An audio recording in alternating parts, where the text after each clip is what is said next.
Welcome to Awesome Movie Year, the podcast where we look back at an awesome year for movies, which is every year. My name is Josh Bell, film critic and writer, and I'm joined by my co-host who did not step on my line this time. I'll have what she's having. It's me, everybody. Jason Harris, filmmaker, comedian, but you can call me daddy. I will not. You can.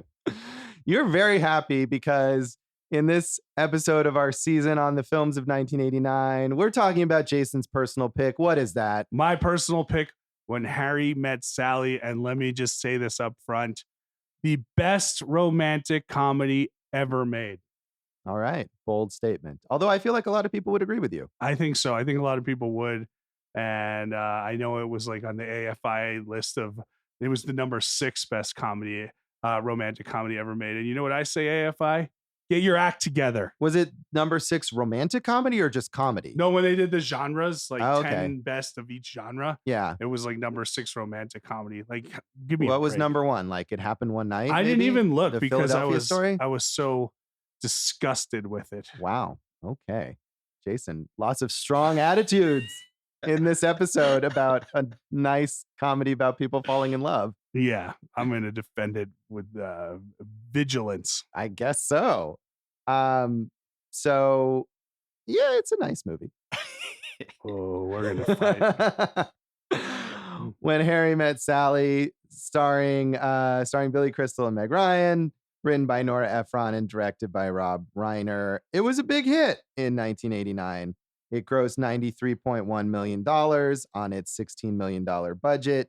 And it was interesting to me to see that this is a movie that was a platform release. It kind of built on the word of mouth. This seems like such a mainstream movie, but it was treated almost like an art house movie at first. Yeah, well, it was released against Batman and Indiana Jones and The Last Crusade. So where was this going to find its audience? And it did find its audience through like these pockets of like, oh, well, you know, while you're at it, why don't you go take the significant other to this hilarious romp of friends who become more than friends, or maybe they don't, in When Harry Met Sally.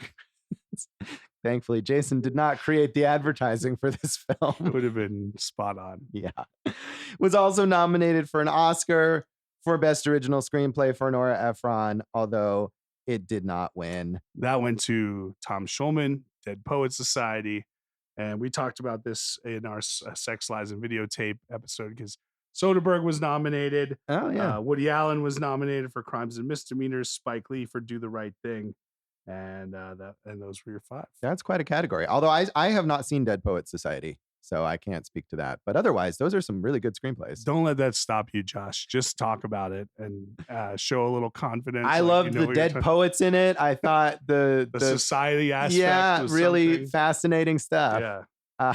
Question, guys. Is this the first director that you've done twice on the show? Yes. Of all the directors who have ever made films, the first one to get 2 episodes of Awesome Movie Year is Rob Reiner. But that's great because we've done arguably his worst film and now arguably his best film. Arguably his worst film.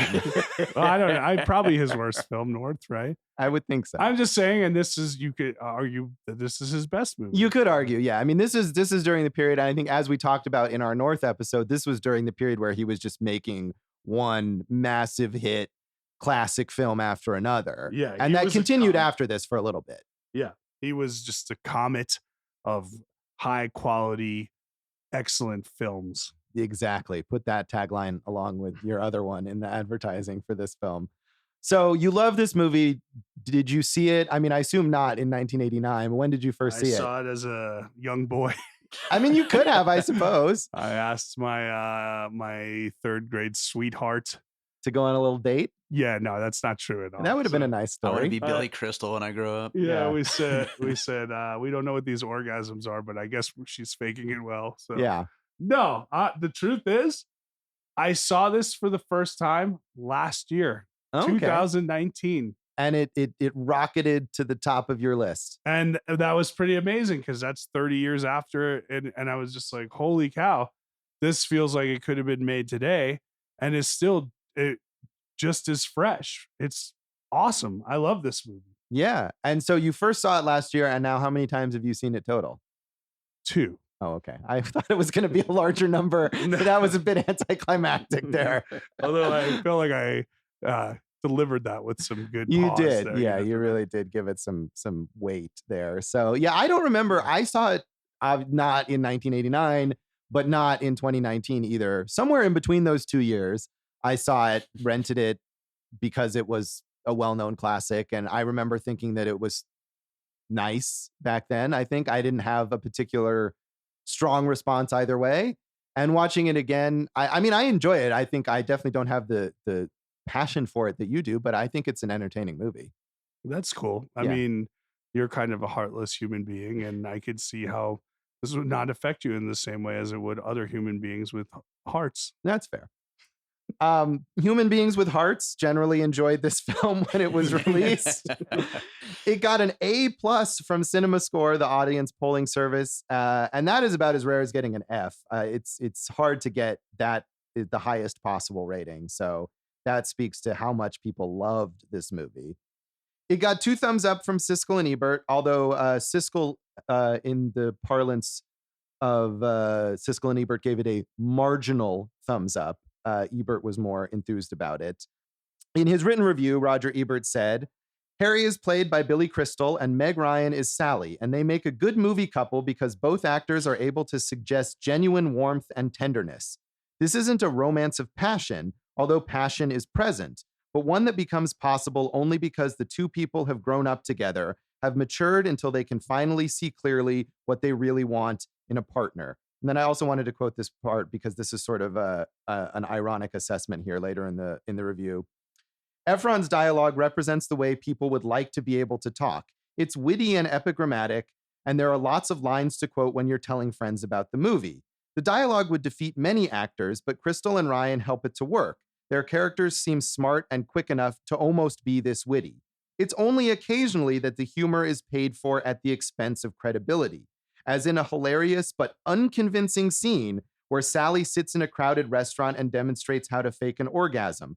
I laughed, but somehow I didn't think Sally or any woman would really do that. And in the Siskel and Ebert review, he also points out that scene as his least favorite thing in the movie. Yeah, I can understand that. I mean, I guess we haven't seen anything up to that point in the film where she's this kind of boisterous human being who doesn't get embarrassed and will just throw her inhibitions to the wind. So as famous as that scene was, I could see that Ebert's problem with it. You know, the whole thing with that scene, do you know the history of that scene? I mean, I read a little bit about it, and I think it was Meg Ryan's initial idea to have that scene there. They wanted Sally to have some Billy moment. Crystal said we need to give something to Sally here. We gotta, you know, we've been following the Harry character. We need to give her something.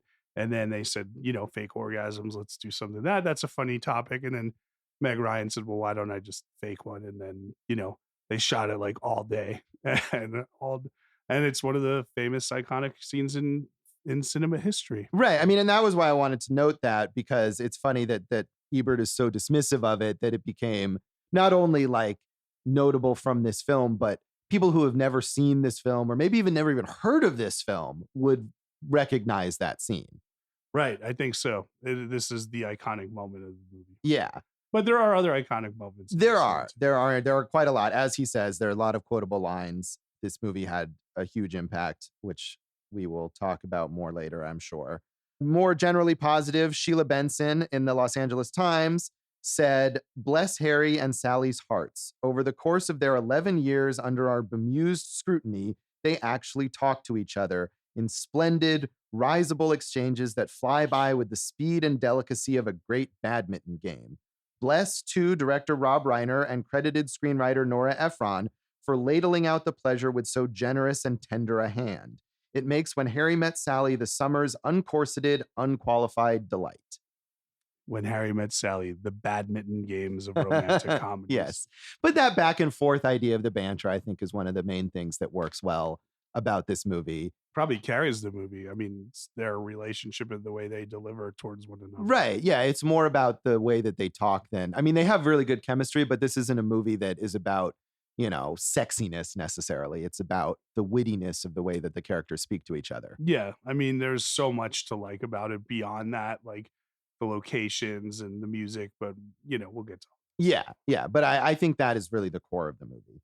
And it was generally well reviewed, but on a less positive angle, Karen James in the New York Times said, on and off for 11 years, Harry and Sally ostensibly debate whether men and women can be non-sexual friends. But that issue instantly evaporates and the question becomes, when will they realize they were made for each other? What Harry and Sally do in the meantime, the true focus of this often funny but amazingly hollow film, is saunter through the romanticized lives of intelligent, successful, neurotic New Yorkers. Reiner has a simple faith in faded love, which makes his film cute and sentimental rather than romantic and charming. When Harry Met Sally is like the sitcom version of a Woody Allen film, full of amusing lines and scenes, all infused with an uncomfortable sense of deja vu. She says like faded love, like it's a bad thing, but literally the entire spine of this movie are tales of faded love with other couples. That's how we get from sequence to sequence. Right. So take that criticism and you hit it with a badminton racket, you Karen James. I did, even in the positive reviews, I didn't quote these parts from the other reviews because it seemed redundant, but basically every review mentions Woody Allen. And I think at the time this was really seen as like a Woody Allen clone. I don't think it's a clone. I think the tone is different, but I mean, are we going to sit back and say that, Annie Hall didn't influence every romantic comedy come after it? Probably not. That would be fair to say, right? Yeah. I mean, and I think this is sort of the smoothed out version of that. I mean, you could say that Annie Hall influenced every romantic comedy, but then this movie took that, and you could say, I think since this movie came out, this is more influential than Annie Hall. I agree. I think this is the most influential romantic comedy. But yeah, you're right. It took Annie Hall won Best Picture and all this and that, but this is the one that lives on kind of in pop culture as the quintessential romantic comedy. Yeah, it really, really does. So any other background on this film that you wanted to mention? Let's see. Background, Josh. What do you want? You tell me what you want. Anything that you wanted to mention? Well, we got Nora Ephron won the BAFTA. She also had a Writers Guild nomination. I thought something that was interesting is that the way the dialogue, not just for Harry and his best friend Jess, played by the great Bruno Kirby, and also for Harry and Sally, a lot of it is based on how Billy Crystal and Rob Reiner talked to each other. They were like best friends at this point in time. They would call each other at night and channel surf and talk on the phone. And like, you see that easygoing kind of, real could happen to any one of us dialogue, with these characters. So, and then of course, the other big thing is this, I would say, propelled Meg Ryan into different stratosphere. Yeah. And we can talk about that later. But I do like that, like the idea that, again, and one of these reviews mentions Nora Ephron as the credited writer because so much was drawn from the lives of Rob Reiner and Billy Crystal, and from Nora Ephron, who drew a lot from her own life and her friends to write for Sally. But this does feel like something that has a lot of roots in real lived experience, even though it's still constructed in a Hollywood way. So we'll then take a break and come back and talk about our general thoughts on When Harry Met Sally.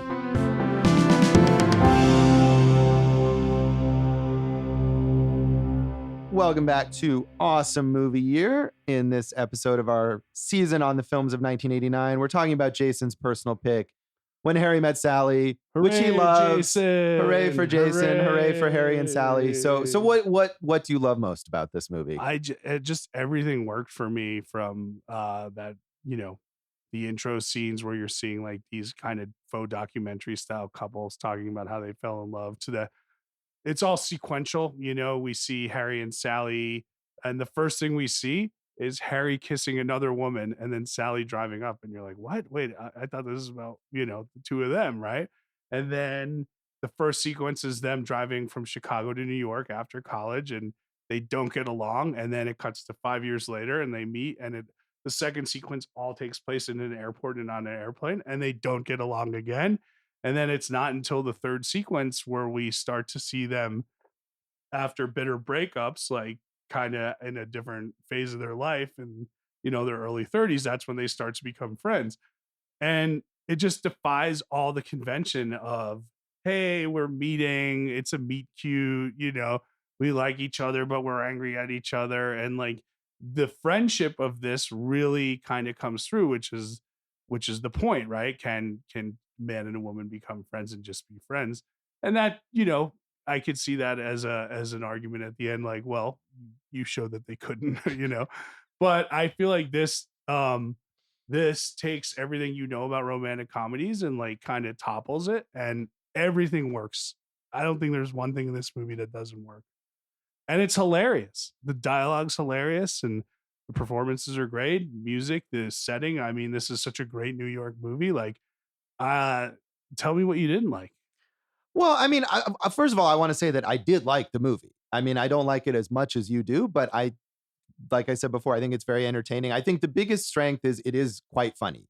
Like a lot of times with comedies, the older they get, even if you like watching it, it's less likely that you're going to like laugh at the jokes or whatever. But I definitely laughed while watching this movie.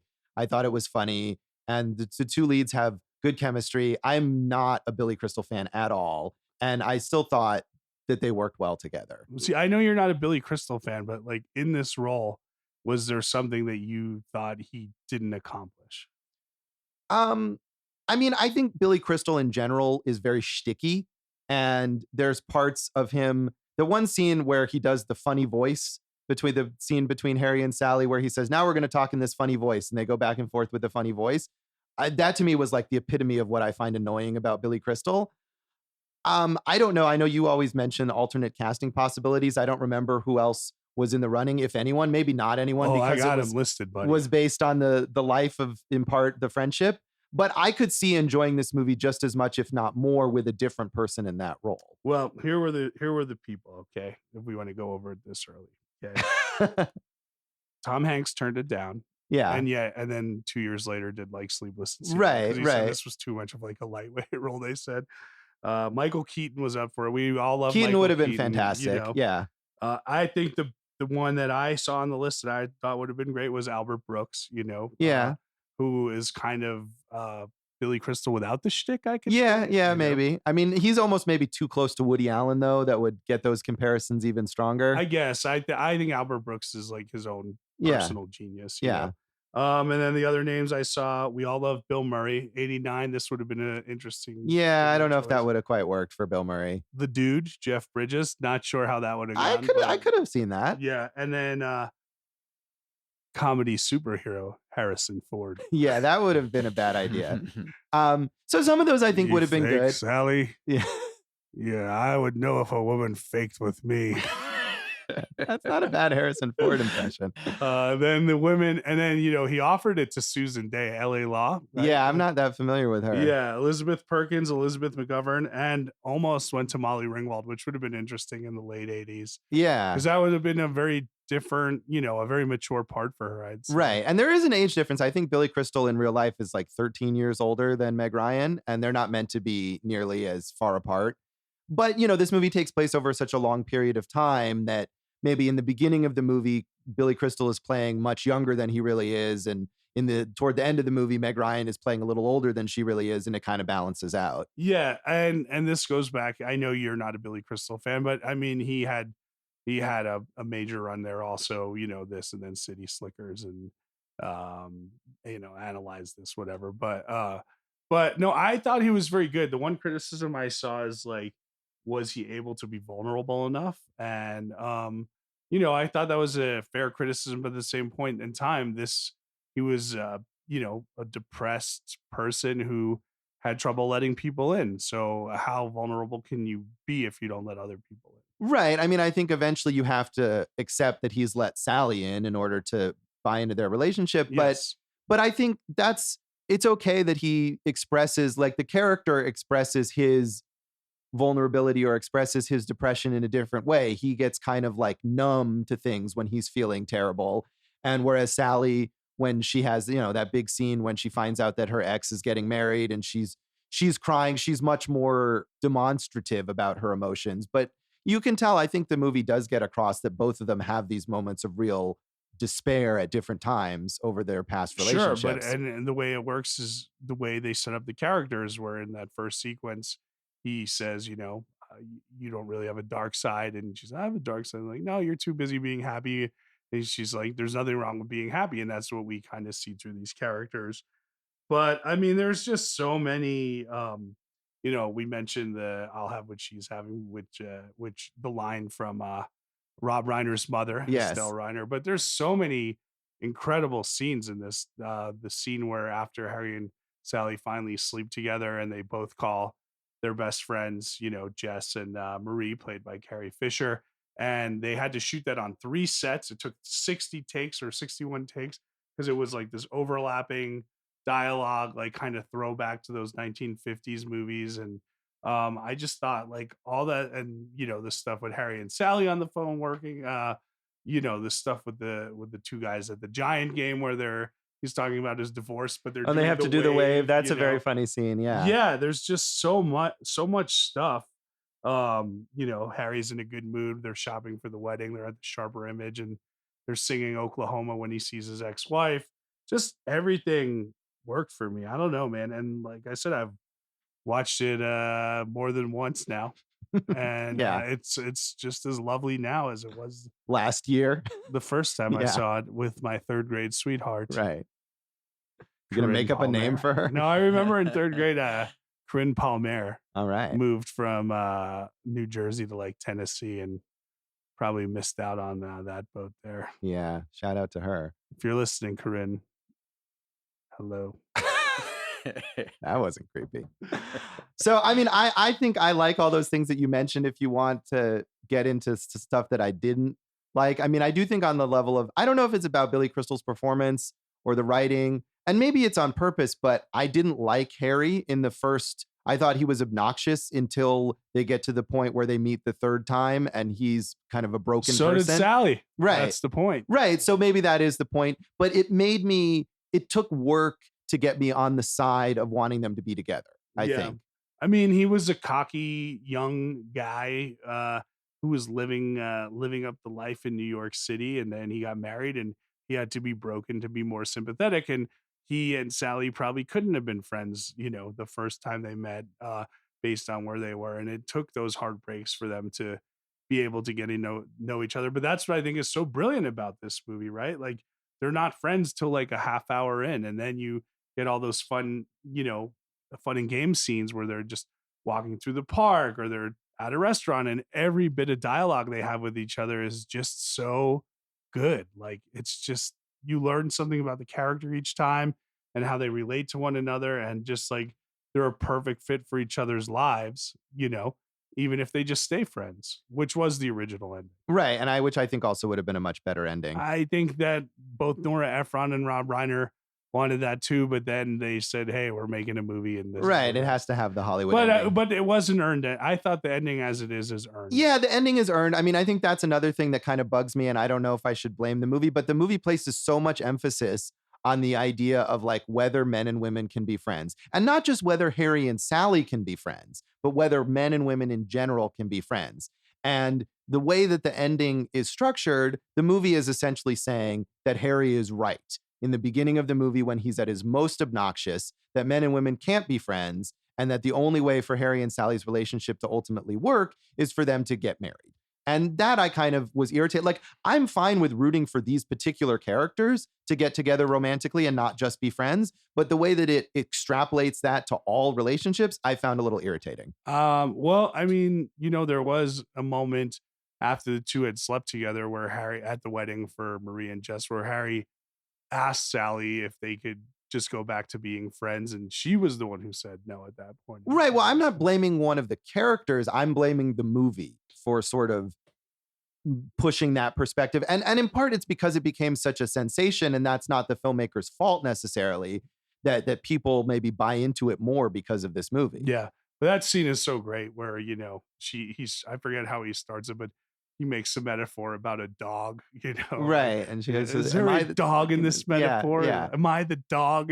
Right. She's very good, like Meg Ryan. And yeah, man, you look at, where she's at now, and it's like, man, where are you, Meg Ryan? Yeah. No, she is fantastic in this movie. And I think I liked her performance. Again, I'm not a Billy Crystal fan and I kind of sort of grudgingly tolerate him, but I liked her performance a lot in this movie. And I think it goes a long way toward believing in this romance and eventually for me rooting for them to succeed in getting together. The other thing I really don't like are those interstitial segments with the couples talking about how they got together. You're I crazy. hate that stuff. It's so good. It works. It all works so well. And it's, all based on real dialogue and from real couples. And then they got actors. Yeah. It feels very punched up and fakey. No, you're totally wrong because you're moving from sequence to sequence, right? So this is like just a palate cleanser.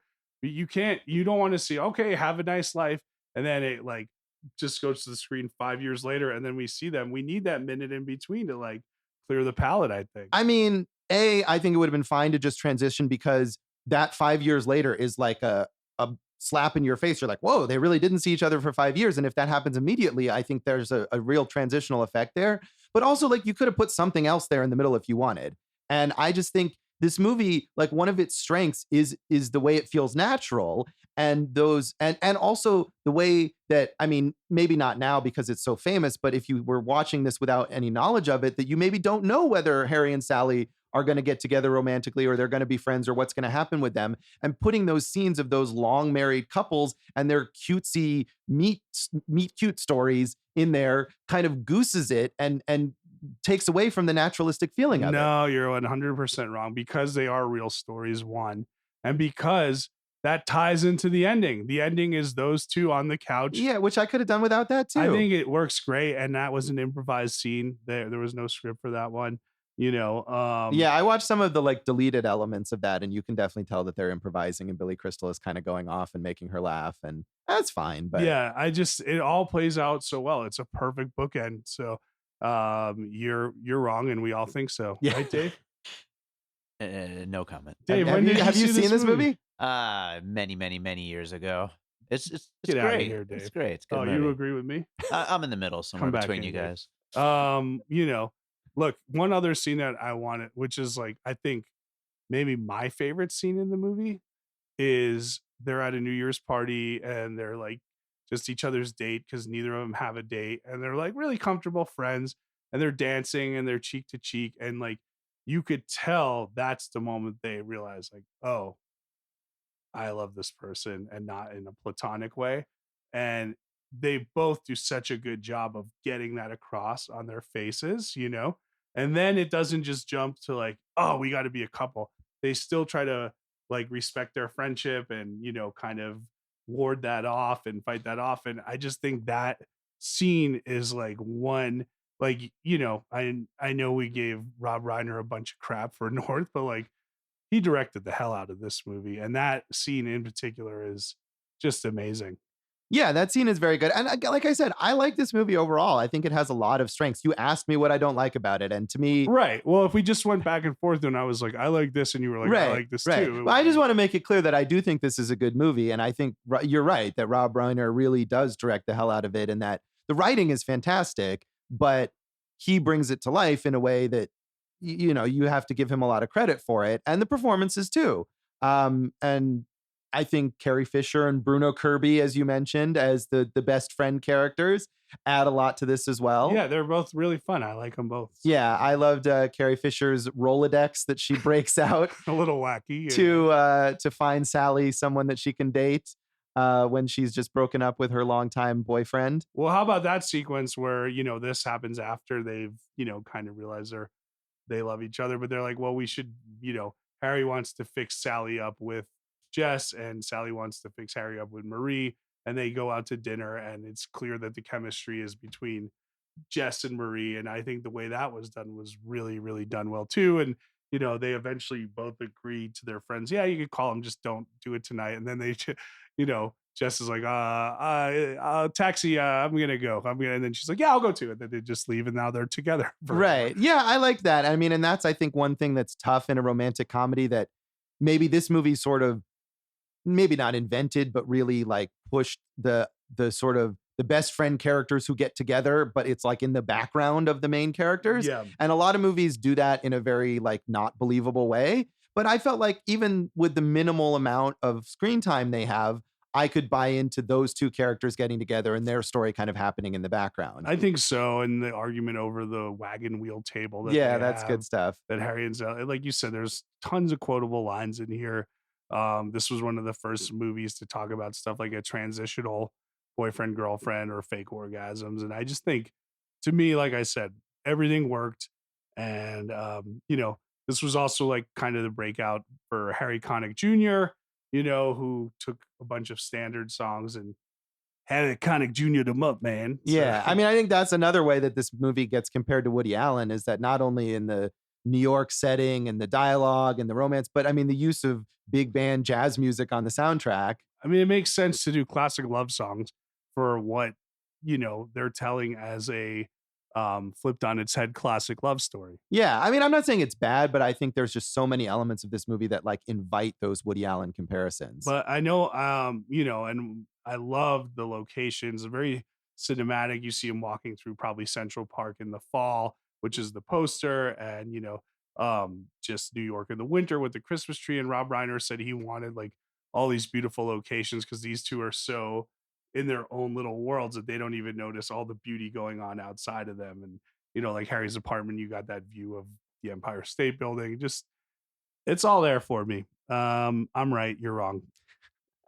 I'm not in disagreement with you overall. No, I know you liked it. Yeah. You liked it. I did like it. So I want to go back to that scene between Jess and Marie when they first meet.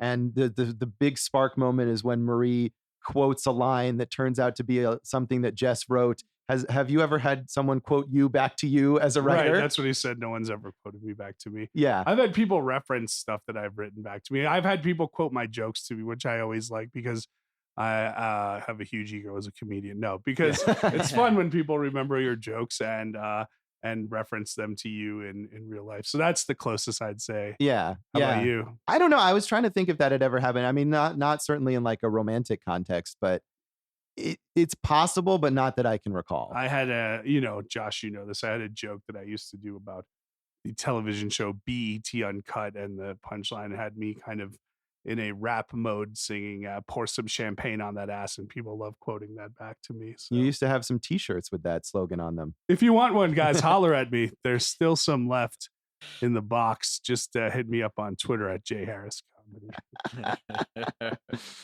Well, I think we've covered everything that you like here. So is there any other aspect that you want to highlight of this film? No, I mean, we mentioned Rob Reiner in that last episode North that we did. Not the last episode. The last time we covered him. But yes. Again, like, let's just kind of look at that incredible run he had. It was in the 80s where man, he just went nuts as a director. Yeah, I mean, Spinal Tap and The Princess Bride. And I mean, at this point, he was known for being a sort of a comedy director, although I think Stand By Me came before this, which is not really a comedy. What came before this, so this is Spinal Tap, amazing, right? The Sure Thing I've never seen. I haven't seen that either, but I think that was a pretty successful comedy. Yeah, Stand By Me, very good. Princess Bride, masterpiece. Then this, then Misery, which is great. Then A Few Good Men, which is great. And then North. But then he came back with The American President right afterwards. Yeah. I mean, then that really, The American President is kind of the end of Rob Reiner's place as a great director. Yeah, I think so. I mean, The Bucket List was a big hit, but like that The American President is where it kind of. Yeah. But I mean, at the point that he made this movie, he was like just on this amazing run that this brought even maybe to a new level. I think it did bring him to a new level because, like you said, it's a different type of movie, right? So now he's done straight up comedy, he's done fantasy, he's done romantic comedy, and then he's going to go right after this into like Stephen King thriller, into very heavy drama, and like he proved very adept at all of those. So yeah, until he didn't. But this is an extremely well directed movie. I want to emphasize that really I think that's what's the best thing about this movie is that all the elements work together. The writing, the direction, the acting, the cinematography, the locations, as you say, like it all builds that relationship and makes it work. Yep. Out of 5 fake orgasms, I'm giving it 5 fake orgasms. All right. I'm going to give it 3.5. I thought that orgasms. Yeah, but it's, again, I think it's a good movie. I like it. I think a lot of it holds up remarkably well. I think in the run of this show, in our show, the Awesome Movie Year Oh, is that our show? podcast, Yeah. this is the second one I've given 5 to. I don't know if you've ever given 5. I gave 5 stars to Heathers. Okay. Yeah. So yeah, I did once in this. Yeah. And both very good movies. So we'll come back then and talk more about the legacy of When Harry Met Sally.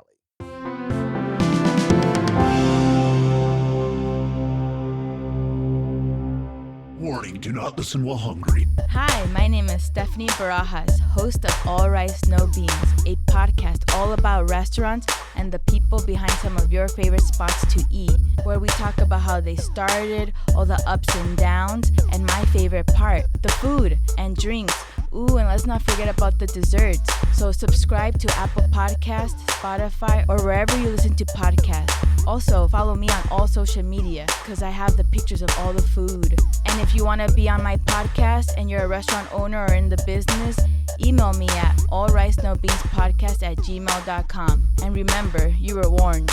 Don't listen while hungry. Welcome back to Awesome Movie Year. In this episode of our season on the films of 1989, we are talking about Jason's personal pick, When Harry Met Sally, and the legacy of this movie is massive. Yeah, I mean, you talk about, it's so funny when we talk about like people who are influenced by Tarantino, right?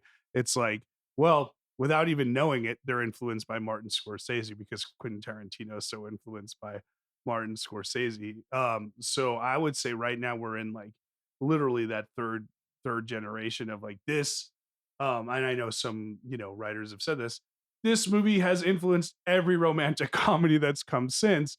And this is probably still the master stroke of romantic comedies. Yeah, I mean, it definitely created so much of what we think of as the structure of romantic comedies. I mean, not that the things didn't exist like this before. I mean, you can go all the way back to It Happened One Night. Sure. And especially the like first segment of this movie where Harry and Sally are on that road trip very much reflects It Happened One Night. I think, and this is what's so brilliant about it, right? It does harken back and it does do some of those pillow talky things with them on the phone, right?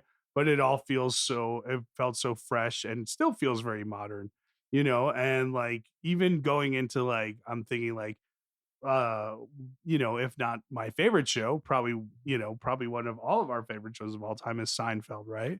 And this, I think you could say in a lot of ways kind of influenced that style as well. Yeah. The talk between the friends, and I mean, even in a weird way, like Jerry and Elaine on Seinfeld are like Harry and Sally if they never became romantic, if they just remained friends. I think so. So yeah, I hadn't thought about that, but that's true. It is so influential. And I think, but at the same time, even though because it's so influential, like a lot of what it does that was fresh at the time, we're now very familiar with. But you can watch this movie and it doesn't feel false. I think so. That's the whole thing, is like sometimes those things like, like this scene where Harry finally tells Sally he loves her. I love the way you get this crinkle in your brow when you're upset with me, and I love the way you do this. Like we've seen that now 100 times. Right. Like, I love this and I love that. But this felt as far as, and then the classic running to the airport to, he's running down the street to make sure that she knows that he loves him and that he loves her and blah blah blah. I agree. I think all this stuff does feel real as opposed to the imitators where it feels like, oh, we saw the best and now let's try our own version. Right. But it certainly is reflected in basically every romantic comedy that's been made since. I was amazed, and if this is true, that you mentioned like the idea of the transitional relationship as something this movie coined, but also the term high maintenance. Did that not exist before this movie? I remember that was one of the things that they said was talked about here and not before here. Yeah, that's insane to think that they invented that in this movie, because that's such a let's talk about Nora widespread Ephron thing. Right? Yeah, let's talk about Nora Ephron, because she was pretty much working until she died about, I think, 2012. Yeah. And I mean, this to me, after this, she started directing, and big hit out of the gate with Sleepless in Seattle. But this, which I've not seen. Have you seen that? No, I haven't. I mean, she directed both of those big Meg Ryan, Tom Hanks romantic comedies, Sleepless in Seattle and You've Got Mail, and I have not seen either of them. And then I think the last thing she directed was Julie and Julia. Yeah, she had a very uneven career as a director. And I think in a weird way, her career after this movie kind of mirrors Meg Ryan's, where both of them had big successes after this making romantic comedies. And when they tried to branch out beyond that, it was not as successful. And especially for Meg Ryan. I mean, really, almost any Meg Ryan role that you think of that was a successful movie is a romantic comedy, and anything else she tried to do just didn't work out for her. Yeah, we're starting to, and she hasn't really done anything in a little while now. Yeah, she's had long periods of not working, and then when she does work, it's in these very small projects, and it's a shame. I mean, she is so good in this movie, and this wasn't her first role, but this was really her breakout. I mean, again, listening to Joe versus the Volcano. Joe versus the Volcano was after this, yeah. Right afterwards. But yeah, listening to Siskel and Ebert talk about this, and Ebert says, you know, obviously Billy Crystal is someone they're very familiar with. And he says, oh, and this Meg Ryan, who was in Inner Space and DOA, you know, it's someone that they really aren't familiar with. And this movie made her into such a big star. She really holds her own. Billy Crystal, you know, like I think one of the things you don't like about him is that like he draws a lot of attention to himself as an actor. Yes, he does. But she really holds her own, you know, like against him, you know. Yeah, she does. I think they play off each other well. And maybe one of those other people who could have been cast instead wouldn't have been able to kind of pull the energy from Billy Crystal the way that she does. And I do think it's a shame that her career, I mean, she had plenty of success after this. And I'm sure if I went and saw some of those other romantic comedies that she was in, I would find her just as charming. But I think it's a shame that she wasn't able to have the kind of full career that I'm sure she would have liked to have after this movie. Yeah, just this is the height for me. This and Joe versus the Volcano. Yeah, Joe versus the Volcano, kind of an underrated movie. I remember seeing that movie. I saw in theaters when it came out. Yeah, and loved it. And I don't think I've seen it since then. But you don't like any other Billy Crystal projects? I mean, I feel like if I ever like Billy Crystal, it's like this movie where I like him sort of in spite, or I like the movie in spite of his presence in How it. about Monsters Inc. and Monsters University? I mean, he's fine in that stuff. Those movies are charming, but the reason those movies are good doesn't have anything to do with Billy Crystal. Those movies are good because of Pixar. And if someone else did the voice of that monster character that he does, it would easily be just as good. Well, he did it, and he did a good job. He's fine. He's fine. I mean, and I think Billy Crystal is someone that I remember as a kid. I hadn't seen this movie, but I certainly saw the City Slickers movies. And I think liked those when I was 11 years old or whatever. Reunion with Bruno, Kirby, and Billy Crystal. And I used to love watching the Oscars, and I watched Billy Crystal host the Oscars many, many times. And I think I love that. But to me, Billy Crystal, of all the things about this movie, Billy Crystal has aged the worst. Like, I look back on Billy Crystal and just cringe. And I watched I don't know if you ever saw his one-man show, 700 Sundays, that was recorded for an HBO special a few years ago. And that is just the most mawkish, like, you talk about like, look at me kind of style. Like, I just hated it so much. Was that, did he write a book? I think he wrote a book. I mean, it's about his life, but it just felt like such phony nonsense. Well, they're doing another Harry Met Sally type thing now. Billy Crystal and Tiffany Haddish, the movie they got coming out this year, I think this year, called Here Today, about like an older, down on his luck, you know, comedian who meets a young, you know, street musician, and they just become friends, and, you know, show that old people and young people can get along. Billy Crystal and Tiffany Haddish aren't going to like have sex in that movie. No, they stayed there. Okay, I hope they do. That's good. I hope they don't. Want them to. Yeah, I mean, and I think like as he's gotten older, Billy Crystal has just gotten more hacky and more annoying. I don't know if you watched that FX show that he had with Josh Gad. Like, but Josh Gad was really annoying in that. He was, yeah. That show was just like Josh Gad is like the current Billy Crystal. Yeah, I feel like Josh Gad, who Dave's hair looked like. Josh Gad. There's another one. Yeah. All right. But yeah, no, Billy Crystal, I like him obviously more than you do. I think obviously, you know, as far as Oscar hosts go, we grew up with him. He was the best one, you know. We grew up with him. I'm not sure. I mean, he was the defining one, right. Certainly. There is no best one now. Yeah. But yeah, I don't know. There's a book by Thomas Lennon and Grant. What's his name? Oh, Robert Ben Grant from the State. How to Make $1 billion in box office. And like they're very positive about every single person in Hollywood except Billy Crystal. They basically said they had a meeting with him and like he wouldn't turn it off. Like he was just doing shtick. I could absolutely see that. Yeah. But he was a huge star, like huge. He was a huge star. Yeah. I mean, I think that's part of the problem, that he got really into his own stardom, and just doubles down on every annoying thing about him in things that he does after this. But like I said, I like him in this movie, or I like the movie despite his presence in it. And I feel like he does what the movie needs to do. And they do have great chemistry. I don't think it's despite his presence. You're not saying like he was a negative part of this. No, but again, I feel like if one of those other people had been cast, I probably would have liked the movie more. Maybe, but you don't know that they don't have know the same chemistry with Meg Ryan. That's true. And they do the have same, I'll have what she's having, the lines that he wrote for the movie. Right, I don't know right. that they would have been. No, I'll give him credit for this, but overall, I'm anti Billy Crystal. And then, as I mentioned briefly before, I do dislike the legacy of this movie making people think that men and women can't be friends. I'm sorry, it's true.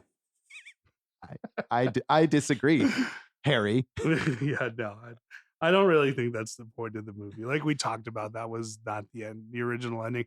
It just so happened that these two, I mean, you could even see it, like I said, in that scene there, it just builds that they're right for each other. Right. But what I was saying is that, like, I'm fine with the idea that these two people belong together and have a romance. But I do think the message of the movie, whether it's on purpose or not, ends up being that men and women can't be friends.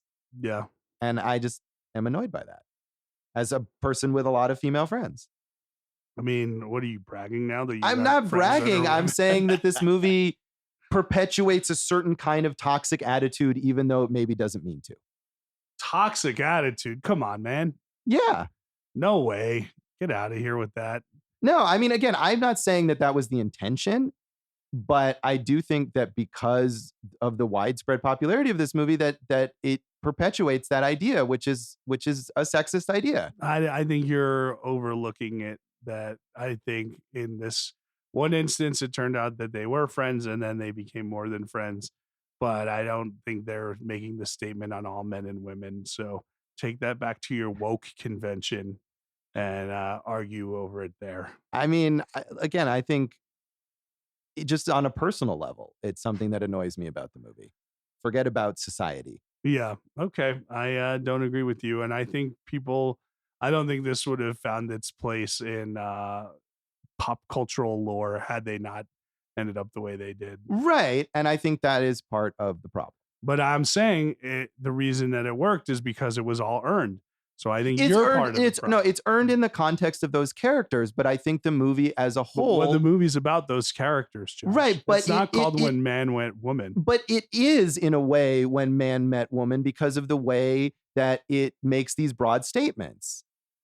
Do you want to go over alternate titles? Because I wrote them all down. Okay, sure. I know, wasn't it called just like When They Met? How They Met. Or How They Met. Sounds like something that's Just Friends, which wasn't that a Ryan Reynolds? That was, yeah. This one I didn't understand. Playing Melancholy Baby. No, Melancholy Baby is a song. Yeah. I think it might be one of the Harry Connick Jr. songs. Probably, but not a good title. No. Boy Meets Girl. Nah. What about Boy Meets World? That should have been the title. Blue Moon. Meh. Another song, right? Yeah. But not the song that we're thinking.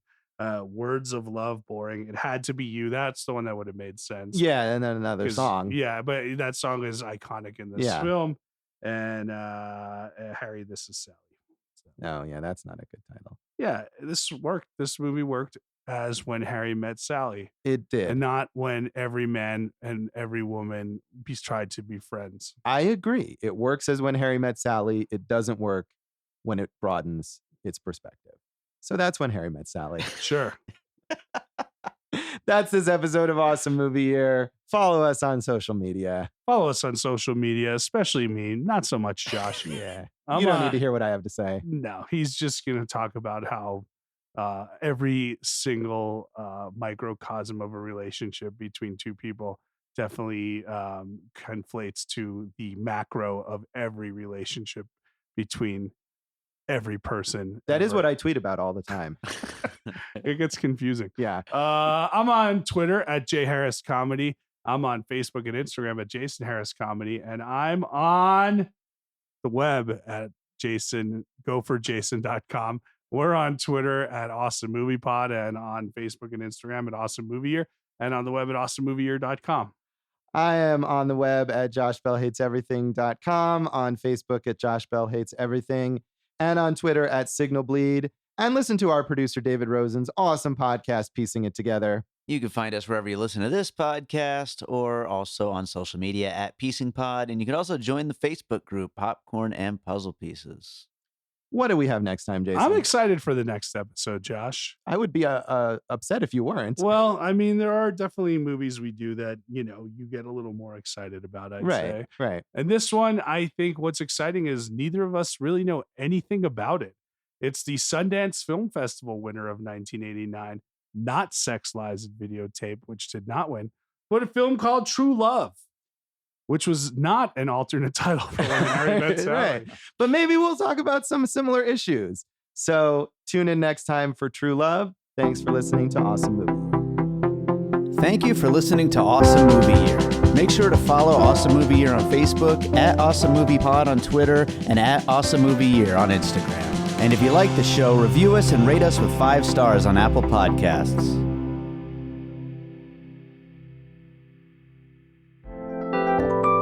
And all points west.